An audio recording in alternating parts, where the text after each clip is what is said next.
ಒಬ್ಬನೇ ಇದ್ದೆ ಅಲ್ಲಿ, ಹಂಗಾಗ್ಬಿಟ್ಟು ಫಸ್ಟ್ ಬ್ಲಾಗ್ ಬಂತು. ಇವಾಗ ಇಲ್ಲಿಗೆ ಬಂದಿದ್ದು ಫುಲ್ಲು ಫಾಗ್ ಮೇಲೆ ಇರ್ತಿದೆ. ಅದು ಸಖತ್ತಾಗಿದೆಪ್ಪ ವ್ಯೂವ. ಎಲ್ಲ ಫೋಟೋಸ್ ತಗೊತಿದ್ದಾರೆ, ಭಾಳ ಜನ ಇದ್ದಾರೆ. ಇವಾಗ ಟ್ಯೂಸ್ಡೇ ಬಂದಿರೋದಲ್ಲ, ಹಂಗಾಗ್ಬಿಟ್ಟು ಜನ ಕಮ್ಮಿ. ಸಂಡೇ ವೀಕೆಂಡ್ ಆದರೆ ಭಾಳ ಜನ ಅಂತೆ. ಸಖತ್ತಾಗಿದೆ ಪ್ಲೇಸು. ಫ್ರೆಂಡ್ಸ್ ಎಲ್ಲ ಕೂತ್ಕೊಬಿಟ್ಟಿದ್ದಾರೆ. ಇಬ್ಬರು, ಒಬ್ಬ ಬುದ್ಧ ಆಗಿದ್ದಾನೆ, ಇನ್ನೊಬ್ಬ ಯೋಧ ಆಗಿದ್ದಾನೆ. ಇನ್ನಿಬ್ಬರಲ್ಲಿ ಪಂಚರ್ ಆಗೋಗ್ಬಿಟ್ಟಿದ್ದಾರೆ, ಭಾಳ ಹಿಂದೆ ಇದ್ದಾರೆ. ಅಲ್ಲೊಬ್ಬ ಇದ್ದಾನೆ, ಈ ಪ್ಲೇಸಲ್ಲೊಬ್ಬ, ಅಲ್ಲೊಬ್ಬ ಇದ್ದಾನೆ. ಎಲ್ಲ ಒಬ್ಬೊಬ್ಬರೇ ಎತ್ತಾ ಇದ್ದೀವಿ. ಫಸ್ಟೇ ಬಂದೆ, ಮತ್ತೆ ವೀಡಿಯೋ ಮಾಡೋದಕ್ಕೋಸ್ಕರ ಮತ್ತೆ ಕೆಳಗಿಳಿದು ಮತ್ತೆ ಮೇಲೆ ಎತ್ತಾ ಇದ್ದೀನಿ. ಆದರೂ ಸಖತ್ತಾಗಿದೆ ಪ್ಲೇಸು.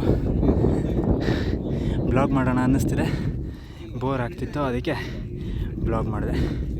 ನೋಡಿ ಹೆಂಗಿದೆ, ಎಲ್ಲ ಲೈಕ್ ಕೊಡಿ, ಕಮೆಂಟ್ ಮಾಡಿ. ಸಖತ್ತಾಗಿದ್ದರೆ ಬಾಯ್.